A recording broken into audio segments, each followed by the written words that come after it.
ನನಗೆ ಒಂದೊಂದ್ಸಲಿ ಅದು ಆಶ್ಚರ್ಯ ಅನ್ಸುತ್ತೆ. ಯಾಕಂದ್ರೆ ಎಷ್ಟು ವರ್ಷ ಆಯಿತು ಅಮ್ಮ ಹೋಗಿ, ಅಂದ್ರೂ ತ್ರಿವೇಣಿ ಮಗಳು ಅಂತ ತಕ್ಷಣ ಒಂಥರ ಅಷ್ಟು ಕೈ ಹಿಡ್ಕೊಳ್ಳೋದು, ಮುದ್ದು ಮಾಡೋದು, ನನಗೇನೆ ಈ ಥರ ನಾವು ಚಿಕ್ಕ ಹುಡುಗಿ ಅನ್ನೋ ಹಂಗೆ ಮಾಡಿಬಿಡ್ತಾರೆ. ನಾವು ಅಂದ್ಕೊಂಡಿರೋದು ಈಗಿನ ಜನ್ರೇಷನ್ ಓದ್ತಾ ಇಲ್ಲ ಅಂತ. ಇಲ್ಲ, ಖಂಡಿತ ಓದ್ತಾ ಇದ್ದಾರೆ. ನನಗೆ ಗೊತ್ತಿರೋ ಹಾಗೆ ತುಂಬ ಜನ ಈಗ 24-25 ವರ್ಷದ ಹುಡುಗರು ಸಹ ಓದ್ತಾ ಇದ್ದಾರೆ. ಅಮ್ಮನ ಬಗ್ಗೆ ತಿಳಿದಿರೋದು ಅವ್ರಿವ್ರಿಂದ ತಿಳಿದಿರೋದು, ಯಾಕೆಂದರೆ ನಾನು ಅಮ್ಮನ ನೋಡಲೇ ಇಲ್ಲಲ್ಲ. ತ್ರಿವೇಣಿಯವರ ಏಕೈಕ ಮಗಳು ಮೀರಾ ಅವರು ಹುಟ್ಟಿ 10 ದಿನಕ್ಕೆ ತ್ರಿವೇಣಿಯವರು ಅದು ಕಾಸ್ ಆಫ್ ಡೆತ್ ಏನು ಅಂದರೆ ಅವ್ರದ್ದು C-ಸೆಕ್ಷನ್ ಆಯಿತು. ಸೊ ಅದಾದಮೇಲೆ ಪಲ್ಮನರಿ ಎಂಬಾಲಿಸಮ್ ಅಂತ ಆಗಿರೋದು. ವಸಂತಗಾನದಲ್ಲಂತೂ ತುಂಬ ಅದೇ ಬರುತ್ತೆ ಅವರಿಬ್ರದ್ದು ಸರಸ. ವರ್ಷಕ್ಕೊಂದು 2 ಸಿನಿಮಾಗಳು ನೋಡ್ತಾರೆ, ಇಲ್ಲ 3 ಸಿನಿಮಾ ನೋಡ್ತಾರೆ, ಇಲ್ಲ 4 ಸಿನಿಮಾ ನೋಡ್ತಾರೆ. ಸೊ ಅಂಥ ಒಂದು ಪರಿಸ್ಥಿತಿಲಿ ನಾವಿದ್ದೀವಿ. ಇಂಥದ್ರಲ್ಲಿ ಸುಮಾರು ಒಂದು 5.5-6 ಕೋಟಿ ಖರ್ಚು ಮಾಡಿ, ನನಗೆ ಗೊತ್ತಿಲ್ಲ ಎಕ್ಸಾಕ್ಟ್, ಬಟ್ ಅಷ್ಟು ಖರ್ಚು ಮಾಡಿ ಈ ಒಂದು ಕಾದಂಬರಿ ಆಧಾರಿತ ಸಿನಿಮಾ ಮಾಡೋಕ್ಕೆ ಬಂದಿದ್ದೀರಲ್ಲ, ಅದನ್ನು ನಾನು ಅಪ್ರಿಷಿಯೇಟ್ ಮಾಡ್ತೀನಿ. At the same time sir, actually ಹೇಳಬೇಕಂದ್ರೆ ಅದು ನೀವು ಹೇಳ್ದಂಗೆ ಇದು ಹುಂಬತನ, ದಡ್ಡತನ ಎರಡನ್ನೂ ಕನ್ಸಿಡರೇಷನ್ ತೊಗೋಬೋದು sir. To be frank, it is initially thought of doing it in ಸ್ವಲ್ಪ ಕನ್ಸ್ಟೆಂಟ್ ಬಜೆಟಲ್ಲಿ ಮಾಡೋಕ್ಕೆ ಹೋದ್ವಿ. ಬಟ್ ನಾವು 1970s ರಿಕ್ರಿಯೇಟ್ ಮಾಡೋಕ್ಕೆ ಹೋದಾಗ the budget extended A lot. Sir, ನನಗೆ ಸಿನಿಮಾ ಮೇಲೆ ಪ್ರೀತಿ, ಸಿನಿಮಾ ಮಾಡಬೇಕನ್ನೋ ಪ್ರೀತಿ ಆ ಲೆವೆಲ್ಗೆ ಏನಿರಲಿಲ್ಲ, ವೆರಿ ಫ್ರ್ಯಾಂಕ್ ಹೇಳ್ಬೇಕಂದ್ರೆ. ಬಟ್ ಅದು ಶುರು ಆದಮೇಲೆ ಅದ್ರ ಮೇಲೆ ಪ್ರೀತಿ ಜಾಸ್ತಿ ಆಗ್ತವೆ.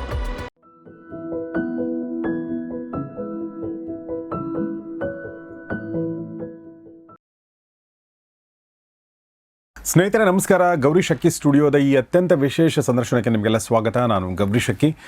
ಸ್ನೇಹಿತರೆ, ಫೆಬ್ರವರಿ 20ನೇ ತಾರೀಕಿಗೆ, ಅಂದರೆ ಇದೇ ಶುಕ್ರವಾರ ಅಥವಾ ಮುಂದಿನ ಶುಕ್ರವಾರ, ಒಂದು ಭಾಳ ವಿಶೇಷವಾದ ಸಿನಿಮಾ ರಿಲೀಸ್ ಆಗ್ತಾ ಇದೆ. ಸಿನಿಮಾ ಹೆಸರು ಸರಳ ಸುಬ್ಬರಾವ್ ಅಂತ. ಸಿನಿಮಾ ಹೆಸರು ತುಂಬ ವಿಶೇಷವಾಗಿದೆ ಇಲ್ಲ, ಇದರಲ್ಲಿ ಆರ್ಟಿಸ್ಟ್ಗಳು ವಿಶೇಷವಾಗಿದ್ದಾರೆ, ಹೌದು. ಯಾಕಂದರೆ ಅಜಯರಾವ್ ಇದ್ದಾರೆ ಮತ್ತು ತುಂಬ ಜನ ರಂಗಾಣರಕ್ಕೂ ಇದ್ದಾರೆ, ಎಲ್ಲ ಇದ್ದಾರೆ. ಆದರೆ ಅದಕ್ಕಿಂತ ವಿಶೇಷ ಏನು ಅಂತಂದರೆ, ಮತ್ತು ಇದನ್ನು ಡೈರೆಕ್ಟ್ ಮಾಡಿರೋರು ಮಂಜು ಸ್ವರಾಜ್, ಒಳ್ಳೆ ಸಿನಿಮಾಗಳನ್ನ ಕೊಟ್ಟಿದ್ದಾರೆ. ಬಟ್ ಎಲ್ಲಕ್ಕಿಂತ ವಿಶೇಷ ಏನು ಈ ಸಿನಿಮಾ ಅಂತಂದರೆ, ಈ ಸಿನಿಮಾದ ಕಥೆಯನ್ನು ಬರೆದವರು ಅಥವಾ ಈ ಸಿನಿಮಾ ಯಾವ ಕಾದಂಬರಿ ಮೇಲೆ ಆಧಾರಿತ ಆಗಿದೆ ಅಂದರೆ, ಆ ಕಾದಂಬರಿಯ ಹೆಸರು ವಸಂತಗಾನ. ಮತ್ತು ಆ ಒಂದು ವಸಂತಗಾನದ ಲೇಖಕಿ ಯಾರು ಅಂದರೆ, ಕನ್ನಡ ನಾಡಿನ ಅತ್ಯಂತ ಅಚ್ಚುಮೆಚ್ಚಿನ ಒಂದು ತಲೆಮಾರನ್ನು ಪ್ರಭಾವಿಸಿದ, ಈಗಲೂ ಕೂಡ ಅವರ ಹೆಸರು ಹೇಳಿದ ತಕ್ಷಣ ಒಂದಷ್ಟು ನೆನಪುಗಳು ಬರುವಂಥ ಒಬ್ಬ ಲೇಖಕಿ, ಅದು ತ್ರಿವೇಣಿಯವರ ವಸಂತಗಾನ ಆಧಾರಿತ ಸಿನಿಮಾ ಸರಳ ಸುಬ್ಬರಾವ್. ಇವತ್ತಿನ ಈ ಸಂದರ್ಶನ ಯಾಕೆ ವಿಶೇಷ ಅಂದರೆ, ತ್ರಿವೇಣಿಯವರ ಮಗಳು ಮೀರಾ ಶಂಕರ್ ಅವ್ರು ನಮ್ಮೊಂದಿಗಿದ್ದಾರೆ. ಬನ್ನಿ, ಅವ್ರನ್ನ ಸ್ವಾಗತಿಸೋಣ. ಮೀರಾ ಅವರೇ, ಮೇಡಮ್ ನಮಸ್ಕಾರ, ವೆಲ್ಕಮ್ ಟು ದ ಶೋ. ನಮಸ್ತೆ. ಭಾಳ ಖುಷಿ ನನಗೆ ಮೀರಾ ಅವ್ರನ್ನ ಭೇಟಿಯಾಗಿದ್ದಕ್ಕೆ. ತ್ರಿವೇಣಿಯವ್ರನ್ನಂತೂ ಭೇಟಿಯಾಗುವಂಥ ಕಾಲಘಟ್ಟದಲ್ಲಿ ನಾವು ಹುಟ್ಟಿರಲಿಲ್ಲ, ಆದರೆ ಮೀರಾ ಅವ್ರನ್ನ ಭೇಟಿಯಾಗಿ ತುಂಬ ಖುಷಿ.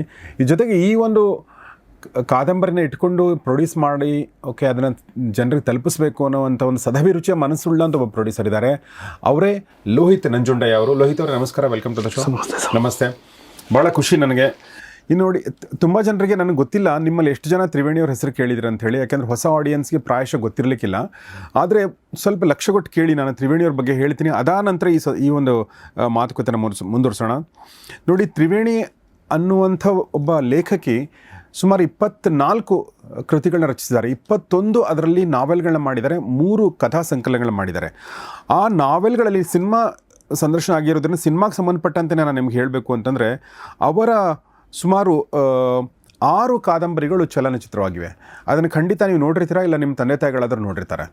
ಅದು ಯಾವುದು ಅಂದರೆ, ಹಣ್ಣೆಲ್ಲ ಚಿಗುರಿದಾಗ, ಇದು 1968ರಲ್ಲಿ ಬಂದಿದೆ. ಬೆಳ್ಳಿ ಮೋಡ 1970ರಲ್ಲಿ ಬಂದಿರುವಂಥ ಸಿನಿಮಾ. ನೋಡಿಲ್ಲ ಅಂದರೆ ದಯವಿಟ್ಟು ನೋಡಲೇಬೇಕಾದ ಒಂದಷ್ಟು ಸಿನಿಮಾಗಳು, ಕನ್ನಡದ 10 ಸಿನಿಮಾಗಳನ್ನು ಅದರಲ್ಲಿ ಇದು ಕೂಡ ಬರುತ್ತೆ. ಇನ್ನು ಶರಪಂಜರ 1971 ನೋಡಿ. ಬೆಳ್ಳಿ ಮೋಡ ಕೂಡ ಪುಟ್ಟಣ್ಣ ಕಣಗಾಲ್ ಅವ್ರದ್ದು, ಶರಪಂಜರ ಕೂಡ ಪುಟ್ಟಣ್ಣ ಕಣಗಾಲ್ ಅವ್ರದ್ದು. ಅದು ಕೂಡ ತ್ರಿವೇಣಿಯವ್ರ ನಾವೆಲ್ ಆಧಾರಿತ. ಅದಾದಮೇಲೆ ಮುಕ್ತಿ, ಅದು ಕೂಡ ತ್ರಿವೇಣಿಯವರ ಆಧಾರಿತ. ಹೂವು ಹಣ್ಣು 1993ರಲ್ಲಿ ಬಂದಂಥದ್ದು. SV ರಾಜನ್ ಸಿಂಗ್ ಬಾಬು ಅವರದ್ದು ನಿರ್ದೇಶನ ಮಾಡಿದ್ದಾರೆ. ಅದು ಕೂಡ ತುಂಬ ಒಳ್ಳೆಯ ಸಿನಿಮಾ, ಅದು ಕೂಡ ತ್ರಿವೇಣಿಯವರ ನಾವೆಲ್ ಆಧರಿಸಿದ್ದು. ಅದಾದ ನಂತರ 1975ರಲ್ಲಿ ಬಂದಂಥ ಕಂಕಣ. ಸೊ ಇದು ಕೂಡ ತ್ರಿವೇಣಿಯವರ ನಾವೆಲ್ನ ಆಧರಿಸಿ ಬರೆದಿರುವಂಥದ್ದು. ಬೆಕ್ಕಿನ ಕಣ್ಣು ಚಿತ್ರವನ್ನು, ಕಾದಂಬರಿಯನ್ನು ಪುಟ್ಟಣ್ಣ ಕಣಗಾಲ್ ಅವರು ಸಿನಿಮಾ ಮಾಡಬೇಕಂತ ಬಯಸಿದ್ರಂತೆ. ಆದರೆ ಅದನ್ನು ಕನ್ನಡದಲ್ಲಿ ಮಾಡೋಕ್ಕಾಗಲಿಲ್ಲ ಅವ್ರಿಗೆ. ಅವರೇ ಅದನ್ನು ಮಲಯಾಳಮಲ್ಲಿ ಮಾಡ್ತಾರೆ, ಪೂಚಕಣ್ಣಿ ಅಂತ ಹೇಳಿ. ಓಕೆ, 1966ರಲ್ಲಿ ಅದು ರಿಲೀಸ್ ಆಗಿರುತ್ತೆ. ಪ್ರೇಮ್ ನಜೀರ್ ಮುಂತಾದವರು ಇರ್ತಾರೆ ಮತ್ತು ಭಾಳ ಒಳ್ಳೆಯ ಹೆಸರನ್ನು ಅದು ಗಳಿಸಿರುತ್ತೆ. ಸೊ ಇದು ತ್ರಿವೇಣಿಯವ್ರ ಬಗ್ಗೆ ಒಂದು ಸಣ್ಣ ಪರಿಚಯ. ಇನ್ನೂ ಒಂದು ವಿಚಾರ ಹೇಳಲೇಬೇಕು ನಾನು. ಅದೇನೆಂದರೆ, ತ್ರಿವೇಣಿ ಅವರ ಮೂಲ ಹೆಸರು ಅನಸೂಯ ಶಂಕರ್ ಅಂತ, ಅವ್ರ ಪತಿ ಹೆಸರು ಶಂಕರ್ ಅಂತ. ಅವರ ಇಡೀ ಮನೆಯವರಿದಾರಲ್ಲ, ಅವರೆಲ್ಲರೂ ಕೂಡ ಸಾಹಿತ್ಯ ಲೋಕಕ್ಕೆ ಸಾಕಷ್ಟು ಒಳ್ಳೆಯ ಕೊಡುಗೆಯನ್ನು ಕೊಟ್ಟಂಥವ್ರೆ. ಹೇಗೆ ಅಂತ ನಾನು ನಿಮ್ಗೆ ಹೇಳ್ತೀನಿ. ಓಕೆ, ಒಂದೇ ನಿಮಿಷ ನೋಡಿ. ನಾವು ಕನ್ನಡದ ಕಣ್ವ ಅಂತ ಒಬ್ಬರನ್ನ ಕರಿತೀವಿ. ಅದು ಯಾರಂದರೆ BM ಶ್ರೀಕಂಠಯ್ಯ. BM ಶ್ರೀಕಂಠಯ್ಯ ಅಂದ ತಕ್ಷಣ ಸುಮಾರು ನೆನಪು ಬರುತ್ತೆ. ಅದರಲ್ಲಿ ಕರುಣಾಳು ಬಾ ಬೆಳಕೆ ಮುಸುಕಿದಿ ಮಬ್ಬಿನಲ್ಲಿ ಕೈ ಹಿಡಿದು ನಡೆಸನ್ನೋ ಒಂದು ಹಾಡು ಕೂಡ ನೆನಪು ಬರುತ್ತೆ. ಇದನ್ನು ಬರೆದವರು ಅನುವಾದಿಸಿದವರು BM ಶ್ರೀ ಅವರು. ಈ BM ಶ್ರೀ ಅವರು ತ್ರಿವೇಣಿಯವರ ದೊಡ್ಡಪ್ಪ. ಓಕೆ, ಇನ್ನೊಬ್ಬ ಹೆಸರಾಂತ ಲೇಖಕಿ ಇದ್ದಾರೆ ಆರ್ಯಂಬ ಪಟ್ಟಾಭಿ ಅಂತ. ಅವರು ತ್ರಿವೇಣಿಯವರ ತಂಗಿ. ಇನ್ನೊಬ್ಬ ಪ್ರಸಿದ್ಧ ಕಾದಂಬರಿಕಾರ್ತಿಯಾಗಿದ್ದರು ವಾಣಿ ಅಂತ. ಅವ್ರ ಹೆಸರು ನಿಜವಾದ ಹೆಸರು BS ಸುಬ್ಬಮ್ಮ ಅಂತ. ಅವರು ತ್ರಿವೇಣಿಯವರ ಚಿಕ್ಕಮ್ಮ. ಇನ್ನು ಭಾಳ ಒಳ್ಳೆ ಕಥೆಗಳನ್ನ ಬರೆದಂಥ ಅಶ್ವತ್ಥ ಅಂತ ಒಂದು ಕಾವ್ಯನಾಮ ಇಟ್ಕೊಂಡು ಬರೆದಂಥವ್ರು. ಅವರು ತ್ರಿವೇಣಿಯವರ ಪತಿಯ ಭಾವ. ಹೀಗೆ ಒಂದಷ್ಟು ಸಾಹಿತ್ಯದ ವಾತಾವರಣ ಅವ್ರ ಇಡೀ ಮನೇಲಿ ಇತ್ತು ಅನಿಸುತ್ತೆ. ಅವ್ರ ಜೀನ್ಸಲ್ಲೇ ಸಾಹಿತ್ಯ ಬಂದಿತ್ತು ಅನಿಸುತ್ತೆ. ಆದರೆ ತ್ರಿವೇಣಿಯವರು ಭಾಳ ವಿಶೇಷ. ಯಾಕೆ ಅಂದರೆ ಈಗಲೂ ಕೂಡ ನೀವು ಅವ್ರ ಕಾದಂಬರಿಗಳನ್ನ ಓದಿದರೆ ಓದಿಸ್ಕೊಂಡು ಹೋಗ್ತವೆ ಮತ್ತು ಈಗಲೂ ಕೂಡ ಭಾಳಷ್ಟು ಕಾದಂಬರಿಗಳು ರಿಲೆವೆಂಟ್ ಆಗಿವೆ. ದಯವಿಟ್ಟು ಈ ವಿಡಿಯೋನ ನಿಮ್ಮ ಸ್ನೇಹಿತರೊಂದಿಗೆ ಶೇರ್ ಮಾಡಿ, ಭಾಳ ಇಂಪಾರ್ಟೆಂಟ್ ಇದು. ಆದರೆ ಇವತ್ತಿನ ವಿಚಾರ ಏನಂದರೆ, ಇವರ ವಸಂತಗಾನ ಪುಸ್ತಕವನ್ನು ಆಧರಿಸಿ ಸರಳಾ ಸುಬ್ಬರಾವ್ ಅನ್ನುವಂಥ ಸಿನಿಮಾ ಬರ್ತಾ ಇದೆ. ಪ್ರೊಡ್ಯೂಸ್ ಮಾಡಿದವರು ಲೋಹಿತ್ ಅವರು, ನಿರ್ದೇಶನ ಮಾಡಿದವರು ಮಂಜು ಸ್ವರಾಜ್ ಅವರು, ಮತ್ತು ಇದರಲ್ಲಿ ಅಜಯ್ ರಾವ್ ಮತ್ತು ಇನ್ನೊಬ್ಬ ನಟಿ ಮಿಶಾ ಅನ್ನೋರು ಆ್ಯಕ್ಟ್ ಮಾಡಿದ್ದಾರೆ. ಮೊದಲನೇದಾಗಿ ಕಂಗ್ರ್ಯಾಚುಲೇಷನ್ಸ್ ಮೇಡಮ್, ನಿಮಗೆ ನಿಮ್ಮ ತಾಯಿಯವರ ಒಂದು ಕಾದಂಬರಿ ಸಿನಿಮಾ ಆಗ್ತಾಯಿದೆ. ನಿಮಗೂ ಕೂಡ ಕಂಗ್ರ್ಯಾಚುಲೇಷನ್ಸ್ ಮತ್ತು ಆಲ್ ದಿ ಬೆಸ್ಟ್ ನನ್ನ ಕಡೆಯಿಂದ. ಸೊ ಮೊದಲನೇದಾಗಿ ನಾನು ಪ್ರೊಡ್ಯೂಸರ್ಗೆ ಕೇಳ್ತೀನಿ, ಯಾಕೆಂದರೆ ಈ ಥರ ಪ್ರೊಡ್ಯೂಸರ್ ಸಿಗೋದೇ ತುಂಬ ಅಪರೂಪ. ಯಾಕೆ ಅನಿಸ್ತು ಸರ್ ನಿಮಗೆ ತ್ರಿವೇಣಿಯವ್ರ ಕಾದಂಬರಿನ ಸಿನಿಮಾ? ಸರ್, ಫಾರ್ ದಿಸ್ ಇದನ್ನ ನಾನು credit I have to give to the director. Actually ಏನಂದರೆ ನಾವು ಫಸ್ಟ್ ಟೈಮ್ ಮೀಟ್ ಮಾಡಿದಾಗ we were discussing other movie ಬಗ್ಗೆ ಮಾತಾಡ್ತಾ ಇದ್ವಿ. ಒಂದು ಸ್ಟೋರಿನ ಆಲ್ಮೋಸ್ಟ್ ಫೈನಲೈಸ್ ಮಾಡಿದ್ವಿ. ಬಟ್ ಅವ್ರ ಫಸ್ಟ್ ಮೀಟಿಂಗಲ್ಲಿ ಇವರು ಈ ಕಾದಂಬರಿ ಬಗ್ಗೆ ಹೇಳಿರ್ತಾರಮ್ಮ ಡೈರೆಕ್ಟರ್, ಸರ್ ಒಂದು ಕಾದಂಬರಿ ಇದೆ ತ್ರಿವೇಣಿ ಅವ್ರದ್ದು, ಅದನ್ನು ನಾನು ಮಾಡಬೇಕು ಅಂತ ತುಂಬ ಆಸೆ ಇದೆ. ಬಟ್ ಆ ಥರ ನಾವೆಲ್ನ ಬೇಸ್ಡ್ ಮಾಡೋದಕ್ಕೆ ಸ್ವಲ್ಪ ಹೆದರ್ತೀವಿ ನಾವು. ಸೊ ನಾವು ಮುಂದಿನ ದಿನಗಳಲ್ಲಿ ಟ್ರೈ ಮಾಡೋಣ ಅಂತ ಹೇಳ್ತಾರೆ. ಬಟ್ ನಾವು ಒಂದು ಸ್ಕ್ರಿಪ್ಟ್ನ ರೆಡಿ ಮಾಡಿಕೊಂಡು ಅವರೆಲ್ಲ ಮಾಡಿ ಒಂದು 6 months 8 months ಟೈಮ್ ತೊಗೊಂಡಾದ್ಮೇಲೆ ಸಡನ್ಲಿ ಅವ್ರಿಗೆ ಏನು ಅನ್ಸ್ತೋ ಗೊತ್ತಿಲ್ಲ, ಸರ್ ಈ ಸ್ಕ್ರಿಪ್ಟ್ ವರ್ಕ್ ಆಗಲ್ಲ, ಓಲ್ಡ್ ಸ್ಕ್ರಿಪ್ಟ್ ವರ್ಕ್ ಆಗಲ್ಲ ಅಂತ ಅವ್ರಿಗೆ ಫೀಲಿಂಗ್ ಬಂತು. ಅವ್ರು ಬರೆದಿರೋ ಸ್ಕ್ರಿಪ್ಟೇ ಅವ್ರಿಗೆ ಅನ್ನಿಸ್ತು ಇದು ಯಾಕೋ ವರ್ಕ್ ಆಗಲ್ಲ ಅನ್ನಿಸ್ತಾ ಇದೆ ಅಂತ. ಅಂಡ್ ಆವಾಗ ಆ ಟೈಮಲ್ಲಿ ಸ್ವಲ್ಪ ಟ್ರಾವೆಲಿಂಗ್ ಎಲ್ಲ, ಕರೋನಾ ಎಲ್ಲ ಮುಗ್ದಿದ್ದ ಟೈಮು ಟ್ರಾವೆಲಿಂಗ್, ಬಿಕಾಸ್ ಅದರಲ್ಲಿ ಒಂದು somewhere around of of the movie it has to be shoot in a different country. So ಅಲ್ಲೂ ಹೋಗೋಕ್ಕಾಗೋದಿಲ್ಲ. ಈಗ ದಟ್ ಅಮೆರಿಕಾ ಅಂತಲೇ ಬರ್ಕೊಂಡಿದ್ವಿ ನಾವು. ಸೊ ಅಲ್ಲಿಗೆ ಹೋಗೋಕ್ಕಾಗೋದಿಲ್ಲ ಅನ್ನೋ ಕಾರಣಕ್ಕೆ, ಸರ್ ಇನ್ನೊಂದು ನೀವು ಎಸ್ ಅಂದರೆ ಇದೊಂದು ನಾವೆಲ್ ಓದಿ, ಈ ನಾವೆಲ್ ಇಷ್ಟ ಆದರೆ ಶೂಟ್ ಮಾಡೋಣ ಹೋಗೋಣ ಸರ್ ಅಂತ. ಸೊ ಈ ಜಸ್ಟ್ ಹ್ಯಾಂಡೆಡ್ ಓವರ್ ದ ನಾವೆಲ್. ನಾನು ಐ ಥಿಂಕ್ ಅರೌಂಡ್ ಒಂದು 3 ಸಲ 4 ಸಲ ಓದ್ತೀನಿ. ಅದ್ಭುತವಾಗಿದೆ. So sir please go ahead. But ಅದಕ್ಕಿಂತ ಜಾಸ್ತಿ ನಾವು ಫೇಸ್ ಮಾಡಿದ್ದು, we had a team around ಒಂದು 10-15 ಪೀಪಲ್. 99 ಜನ ಏನಕ್ಕೆ ಈ ನಾವೆಲ್ ಅಂತ. That can be answered only with the movie. Yes. So ಹಾಗೆ ಆ ಮೂವಿ ಇದೇ ತಿಂಗಳು 20ನೇ ತಾರೀಕಿಗೆ ರಿಲೀಸ್ ಆಗ್ತಾ ಇದೆ, ಇದೇ ಶುಕ್ರವಾರ. ದಯವಿಟ್ಟು ಥಿಯೇಟ್ರ್ಗಳಲ್ಲಿ ಹೋಗಿ ಸಿನಿಮಾನ ನೋಡಿ ಅಂತ ಈಗಲೇ ಕೇಳ್ತಾ ಇದ್ದೆ ನಾನು. ಬಟ್ ಅದಕ್ಕಿಂತ ಮುಂಚೆ ನಮ್ಮ ಮೀರಾ ಅವರು ಮೇಡಮ್ ನನಗೆ ಹೇಳಿದ ಹಾಗೆ ನನಗೆ I am very happy privileged Gowri Shakki ಸ್ಟುಡಿಯೋಗೆ ತ್ರಿವೇಣಿಯವ್ರ ಮಗಳು ಬಂದಿರೋದು ನಮಗೆ ತುಂಬ ಖುಷಿ. ಸೊ ಏನು ಹೇಳಕ್ಕೆ ಇಷ್ಟಪಡ್ತೀನಿ? ವಂದನೆಗಳು ಸರ್. ನೀವು ಹೇಳಿ ಏನು ಹೇಳಬೇಕು ಅಂದರೆ ನಾನು ಅದನ್ನು ಹೇಳ್ತೀನಿ. ಓಕೆ, ನಿಮ್ಮ ಈ ತಾಯಿಯವರ ಕಾಂಟ್ರಿಬ್ಯೂಷನ್ ಬಗ್ಗೆ, ಓಕೆ, ಆಮೇಲೆ ಈ ಒಂದು ಕಾದಂಬರಿ ಸಿನಿಮಾ ಆಗ್ತಿರೋದ್ರ ಬಗ್ಗೆ ಏನು ಹೇಳಕ್ಕೆ ಇಷ್ಟಪಡ್ತೀರಿ? ನನಗೆ ಅನಿಸಿದ್ದೇನು ಅಂತಂದರೆ, ಲೋಹಿತ್ ಅವರು ಬಂದು ಫಸ್ಟು ನನ್ನನ್ನು ಮೀಟ್ ಮಾಡಿ ಈ ಥರ ಮಾಡಬೇಕು ಅಂತಂದಾಗ ಅವ್ರದ್ದು ನೋಡಿ ನನಗೆ ಆ ಮಾತುಕತೆ ಎಲ್ಲ ನೋಡಿ ಇವ್ರಿಗೆ ಕೊಡೋದು ಒಳ್ಳೆಯದು ಅಂತ ಅನ್ನಿಸ್ತು ನನಗೆ. ಯಾಕೆಂದರೆ ಅಮ್ಮಂದು ಎಲ್ಲ ಕಾದಂಬರಿಗಳು ನನಗೆ ಮೂವಿ ಆಗಲಿ ಅಂತಲೇ ಭಾಳ ಆಸೆ ಇದೆ. ಸೊ ಅದರಿಂದ ಸರಿ ಅಂತ ಹೇಳಿದೆ. ಆದರೆ ನನಗೆ ಅನಿಸಿದ್ದು ಇವರು ಬ್ರೇವ್ ಆಗಿ ಮಾಡ್ತಾ ಇದ್ದಾರೆ. ಯಾಕೆಂದರೆ 70s ಇವಾಗ ಪೋರ್ಟ್ರೇ ಮಾಡ್ತಾ ಇದ್ದಾರೆ. ಅದು ಎಲ್ಲರೂ ಮಾಡೋಕ್ಕಾಗೋದಿಲ್ಲ. ಅದು ಟ್ರೈಲರ್ ನೋಡಿದಾಗ ಗೊತ್ತಾಗುತ್ತೆ, ತುಂಬ ಚೆನ್ನಾಗೂ ಬಂದಿದೆ ಅದು. ಸೊ ಅದರಿಂದ ಆ ಗಟ್ಸ್ ಅಂತ ಇದೆಯಲ್ಲ, ಆ ಗಟ್ಸ್ ಇರಬೇಕು. ಸೊ ಇಲ್ಲ ನಾನು ಮಾಡ್ತೀನಿ, ಇಷ್ಟು ಚೆನ್ನಾಗಿದೆ ಕಾದಂಬರಿ, ಅದು ಸ್ವಲ್ಪ ಹಾಸ್ಯ ಕಾದಂಬರಿ ಜೊತೆಗೆ ಸರಸ ಉಂಟು. ಸೊ ಅಂತ ಅವರು ಹೇಳಿದ್ದಕ್ಕೆ ನಾನು ಒಪ್ಕೊಂಡು ಅವ್ರಿಗೆ ಕಾದಂಬರಿನ ಕೊಟ್ಟೆ. ಸೊ ಇದೇ ಥರ ಅಮ್ಮಂದು ಹಲವಾರು ಕಾದಂಬರಿಗಳು ಮೂವೀಸ್ ಆಗಲಿ ಅಂತ ಆಸೆ ಇದೆ ನನಗೆ. ವಂಡರ್ಫುಲ್. ಸೊ ತ್ರಿವೇಣಿಯವರು, ನಾನು ಹೇಳಿದೆ, ನಾನು ಒಂದು ಸಣ್ಣ ಪರ್ಸ್ನಲ್ ಒಂದು ನೋಟ್ ಹೇಳ್ತೀನಿ ನಿಮಗೆ. ನಾನು ಚಿಕ್ಕವನಿದ್ದೆ ಅವಾಗ ನಮ್ಮ ಮನೇಲಿ. ಅಂದರೆ ಚಿಕ್ಕವನಂದರೆ ಎಷ್ಟು ಅಂದರೆ ಒಂದು 5ನೇ ಕ್ಲಾಸ್ 6ನೇ ಕ್ಲಾಸ್, ಬಹುಶಃ ಒಂದು 11 ವರ್ಷ 12 ವರ್ಷ ಈ ಥರ ಇರ್ಬೋದು. ನಮ್ಮ ಮನೇಲಿ ಒಂದು ಸಾಹಿತ್ಯದ ವಾತಾವರಣ ಇತ್ತು. ಯಾಕಂದ್ರೆ ನಮ್ಮ ತಂದೆಗೆ ಸಾಹಿತ್ಯ ತುಂಬ ಇಷ್ಟ. ಅವರು ಒಂದು ಸಣ್ಣ ಕಪಾಟಲ್ಲಿ ಒಂದಷ್ಟು ಪುಸ್ತಕಗಳಿದ್ವು, 100 ಪುಸ್ತಕಗಳಿದ್ವು ಅಂತ ಅನಿಸುತ್ತೆ. ನಾನು ಸುಮ್ಮನೆ ಪುಸ್ತಕಗಳನ್ನ ಹುಡುಕ್ತಾ ಇರ್ತಿದ್ದೆ. ಅದರಲ್ಲಿ ಒಂದು ನಾವೆಲ್ ಸಿಕ್ತು. ಆ ನಾವೆಲಿನ ಮುಖಪುಟ ಇರುತ್ತಲ್ಲ, ಅಂದರೆ ಫಸ್ಟು ಇರುತ್ತಲ್ಲ ಆ ಪೇಜ್ ಇರಲಿಲ್ಲ, ಅದು ಹೊರತೋಗ್ಬಿಟ್ಟಿತ್ತು, ಹಳೇದದು. ನಾನು ಅದನ್ನು ಓದೋಕ್ಕೆ ಶುರು ಮಾಡಿದೆ. ಅದರಲ್ಲಿ ಅದರ ಹೆಸರು ಕಂಕಣ ಅಂತ.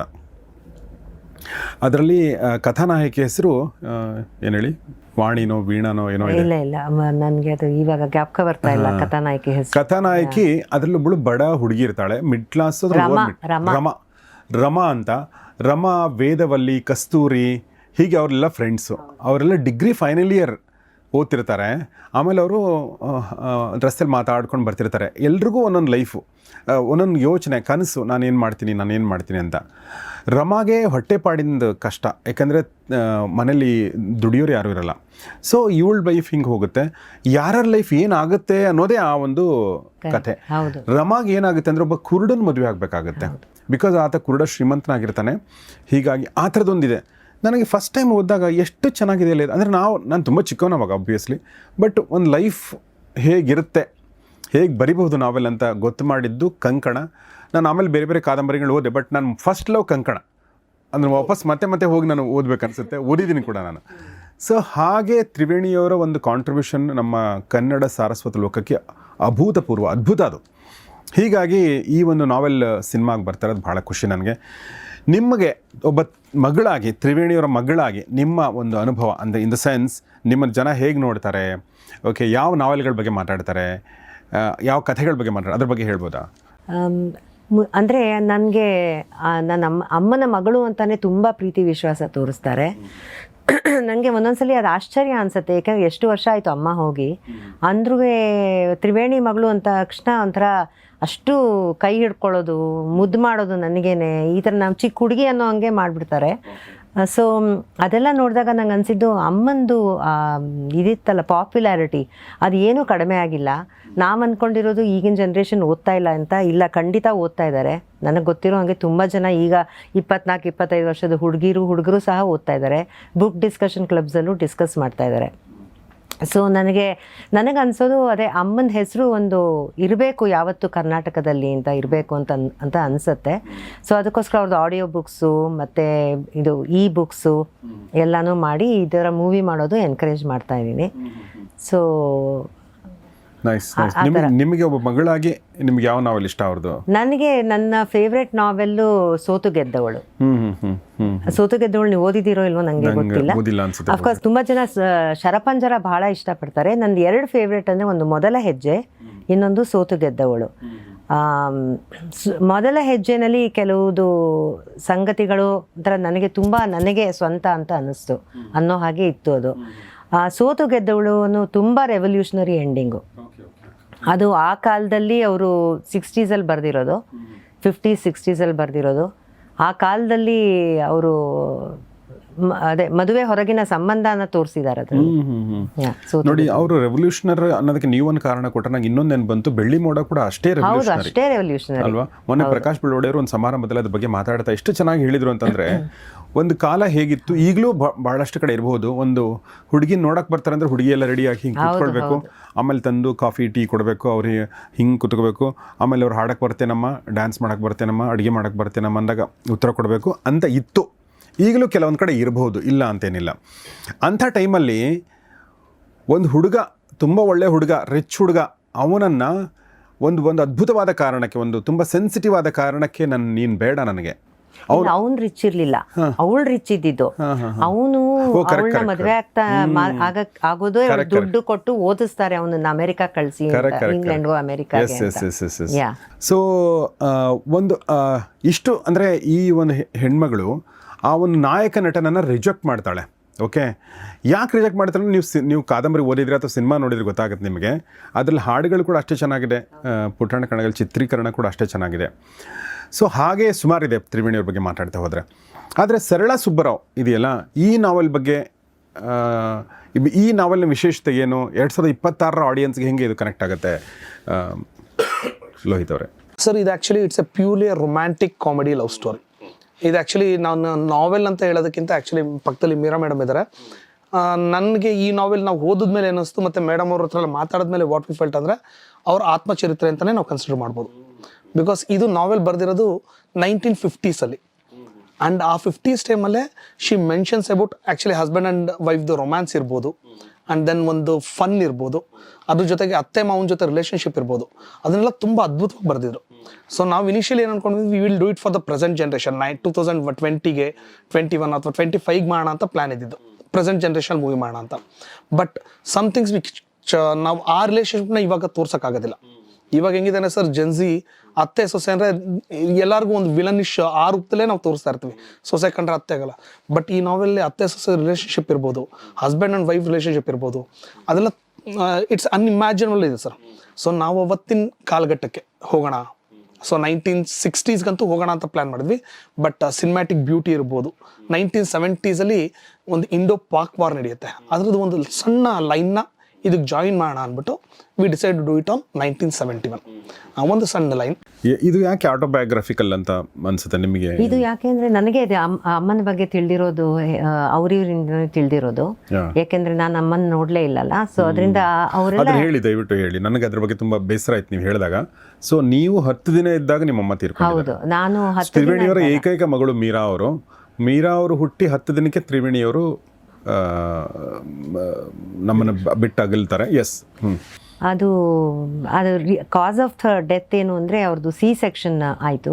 ಸೊ ಅದಾದಮೇಲೆ ಪಲ್ಮನರಿ ಎಂಬಾಲಿಸಮ್ ಅಂತ ಆಗಿರೋದು, DVT ಅಂತ ಹೇಳ್ತಾರೆ, ಡೀಪ್ ವೇನ್ ಥ್ರಾಂಬೋಸಿಸ್ ಅಂತ ಹೇಳ್ತಾರೆ. ಅದು ಬ್ಲಡ್ ಕ್ಲಾಟು ಒಂದು ಬಂದು ಅವ್ರದ್ದು ಹಾರ್ಟ್ಗೆ ಹಿಟ್ಟಾಗಿ she passed away 10 days later. ಅದು ಯೂಶಲಿ ಸರ್ಜರಿ ಆದಮೇಲೆ ನಮ್ಮನ್ನೆಲ್ಲ ನಡೆಸ್ತಾರೆ, ಇವಾಗೆಲ್ಲ ಗೊತ್ತಲ್ಲ. ಸರ್ಜರಿ ಆದ ತಕ್ಷಣ ವಿತಿನ್ 1 to 2 hours ನಡೀರಿ ಅಂತ. ಆಗಿನ ಕಾಲದಲ್ಲಿ ಅದು ಗೊತ್ತಿರಲಿಲ್ಲಲ್ಲ. ಸೊ ಅದರಿಂದ ಅದು ಬ್ಲಡ್ ಕ್ಲಾಟ್ ಆಗಿಬಿಟ್ಟಿತ್ತು ಅವ್ರಿಗೆ. ಸೊ ಇಟ್ ಹಿಟ್ಟರ್ ಹಾರ್ಟ್ಗೆ ಹೊಡೆದು ಅದು ಶಿ ಪಾಸ್ಟ್ ಅವೇ.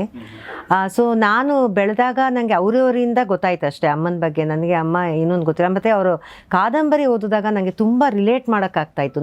ನನಗೆ ಅದು ಅವ್ರದ್ದು ಏನು ಭಾವನೆ ಇತ್ತು ಅದು ನನ್ನಲ್ಲೂ ಇದೆ ಅಂತ ಅನ್ನೋ ಹಾಗೆ ಇತ್ತು ನನಗೆ. ಸೊ ಅದೆಲ್ಲ ಓದಿದಾಗ ನನ್ನ ಅಮ್ಮನ ಕಾದಂಬರಿಗಳಿಂದ ತಿಳ್ಕೊಂಡೆ, ಅವ್ರ ಕಥೆಗಳಿಂದ ತಿಳ್ಕೊಂಡೆ, ಅಕ್ಕಪಕ್ಕದವರಿಂದ ತಿಳ್ಕೊಂಡೆ, ನಮ್ಮ ಸೋದರ ಮಾವ, ಚಿಕ್ಕಮ್ಮ, ನಮ್ಮ ಅಜ್ಜಿ ಎಲ್ಲ ಹೇಳಿದ್ದು ತಿಳ್ಕೊಂಡೆ. ಅದರ ಪ್ರಕಾರ ನಮ್ಮಮ್ಮ ಈ ಎಸ್ಪೆಷಲಿ ಸರಳಾ ಸುಬ್ರಾವು ವಸಂತಗಾನ, ಅದು ಅಮ್ಮ ನಮ್ಮ ತಂದೆ ಮತ್ತು ನಮ್ಮ ತಾಯಿದೇ ರೊಮ್ಯಾನ್ಸು. ಹೌದು, ಲವ್ ಮ್ಯಾರೇಜು, ರೊಮ್ಯಾನ್ಸು. ನಮ್ಮ ತಂದೆ ಸಣಕ್ಲ ಅಂದರೆ ಸಣಕ್ಲ, ನಮ್ಮಮ್ಮ ಸ್ವಲ್ಪ ಎಲ್ಲ ಸ್ಥೂಲಕಾಯ ಆಗೋಗಿದ್ರು. ಸೊ ಅದರಿಂದ ಯಾರೋ ಬೀದಿಲಿ ಹೋಗ್ತಾ ಇದ್ದಾಗ ನಿಮ್ಮ ತಮ್ಮನಾ ಅಂತ ಕೇಳಿಬಿಟ್ರು ಅಂತ ಭಾಳ ಬೇಜಾರಾಗೋಗಿ ನಮ್ಮಮ್ಮಂಗೆ ನಮ್ಮ ತಂದೆ ಫೋರ್ಸ್ ಮಾಡಿ ಡಯಟ್ ಮಾಡಬೇಕು ನಾನು ಅಂತ. ನಮ್ಮ ತಂದೆಗೂ ಫೋರ್ಸಬಲ್ ಡಯಟ್ ಆಯಿತು. ನಮ್ಮ ತಂದೆ 10 kg ಕಳ್ಕೊಂಡ್ರು, ನಮ್ಮಮ್ಮ 1 kgನೂ ಇಳಿಲಿಲ್ಲ ಅಂತ. ಸೊ ಇವೆಲ್ಲ ಕಥೆಗಳು ನಾನು ಕೇಳಿಕೊಂಡು ಅಮ್ಮಂದು ಇದರಲ್ಲಿ ವಸಂತಗಾನದಲ್ಲಂತೂ ತುಂಬ ಅದೇ ಬರುತ್ತೆ, ಅವರಿಬ್ರದ್ದು ಸರಸ. ಏಕೆ ನಮ್ಮ ತಂದೆ ತಾಯಿದು ಲವ್ ಮ್ಯಾರೇಜ್ ಇತ್ತು. ಸೊ ಆ ಸರಸ ಸಲ್ಲಾಪಗಳು ಅದರಲ್ಲಿ ತುಂಬ ಬರುತ್ತೆ. ಸೊ ಹೀಗೆ ಬೇಕಾದಷ್ಟು. ಆಮೇಲೆ ನಮ್ಮಮ್ಮ ಅಡುಗೆ ಮಾಡೋಕ್ಕೆ ಬರ್ತಾ ಇರಲಿಲ್ಲ. ಇದೆಲ್ಲ ಸರಳಾಗೂ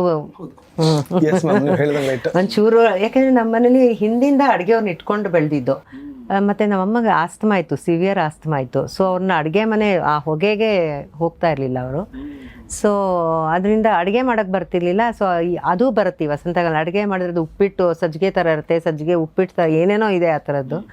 ಸೊ ಅದರಿಂದ ಆ ಕಥೆದು ಫುಲ್ಲು ಇದು ಆ ಸರಸ ಸಲ್ಲಾಪ ಎಲ್ಲ ನಮ್ಮ ತಂದೆ ತಾಯಿದೇ ಜಾಸ್ತಿ ಬರುತ್ತೆ ಅದರಲ್ಲಿ. ಸೊ ಹಾಗೆ ನಿಮ್ಮ ತಂದೆ ತಾಯಿಗಳ ಒಂದು ಕಥಾನಕವೇ ಈ ಒಂದು ಕಾದಂಬರಿಯಾಗಿ ಈಗ ಸಿನಿಮಾ ಬರ್ತಾ ಇದೆ. ನಾವು ತ್ರಿವೇಣಿಯವ್ರನ್ನ ಒಂದು ಈ ಸಿನಿಮಾದ ಮೂಲಕ ಕೂಡ ನೋಡ್ಬೋದು ಅಂತ ಅನಿಸುತ್ತೆ. ಆದರೆ ನಿಮ್ಮ ತಾಯಿಯವ್ರನ್ನ ನೀವು ನೋಡದೆ ನೀವು ಬೆಳೆದ್ರಿ.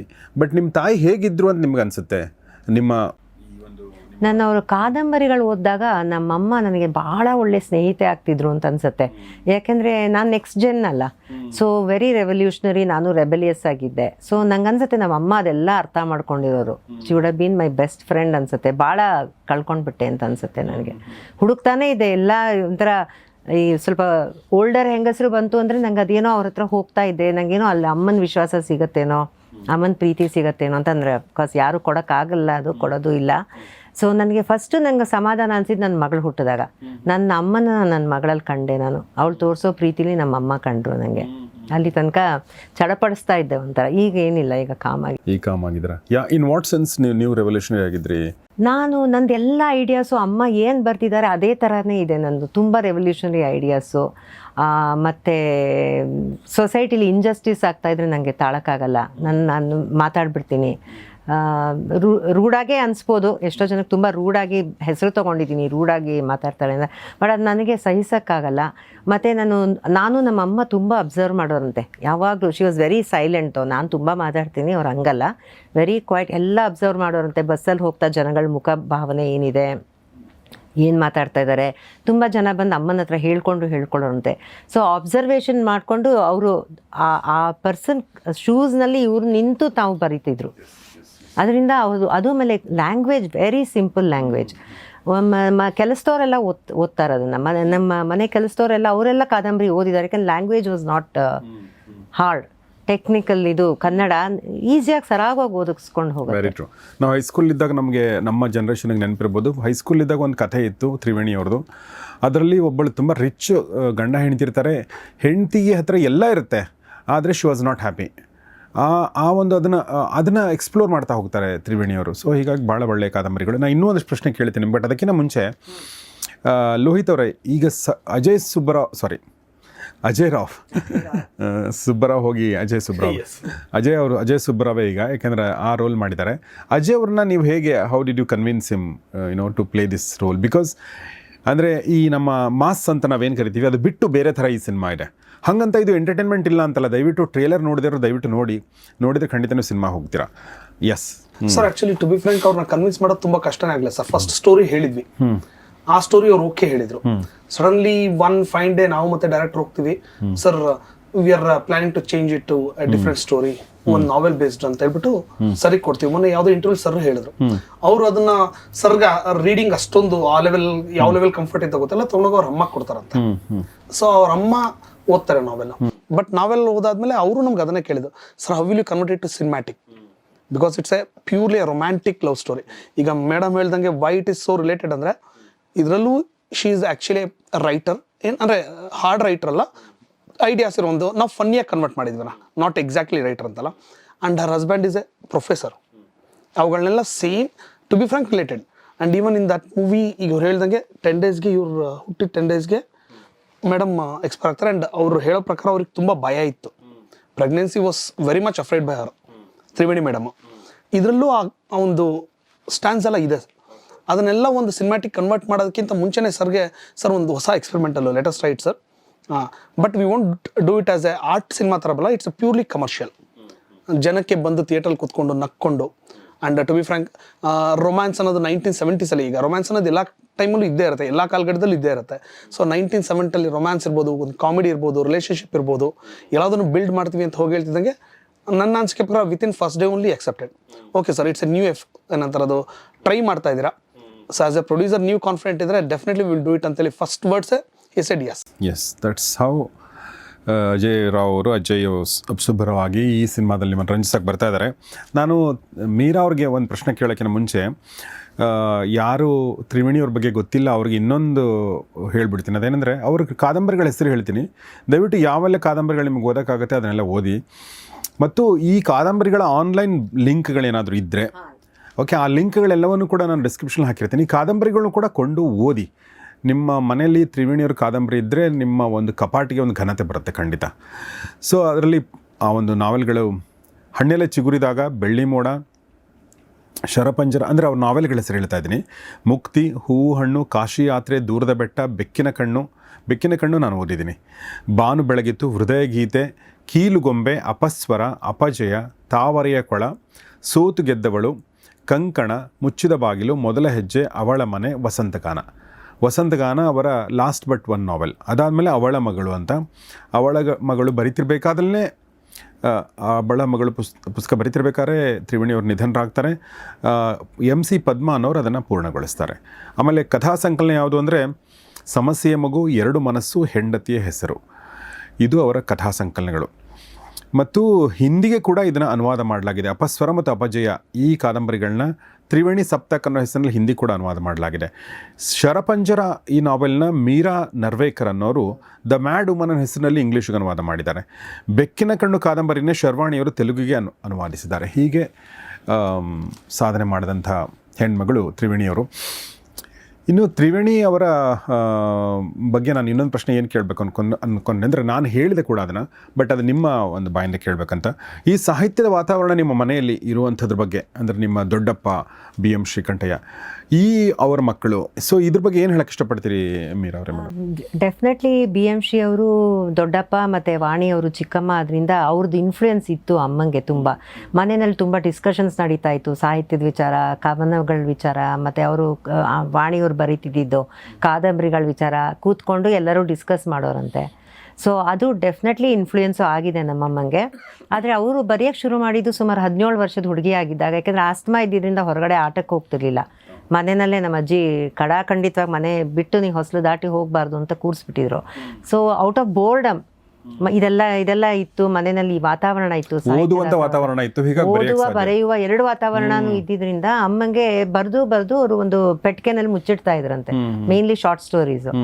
ಒಂದ್ಸಲಿ ನಮ್ಮ ಅಜ್ಜಿಗೆ ಸಿಕ್ಬಿಟ್ಟು, ನಮ್ಮ ತಾಯಿಗೆ ಸಿಕ್ಬಿಟ್ಟು, ಅವರು ಅಂಚು ಅಂತ ಕರಿತಾ ಇದ್ರು ನಮ್ಮ ಅಮ್ಮನ, ಅನಸೂಯಾಗೆ ಅಂಚು ಅಂತ.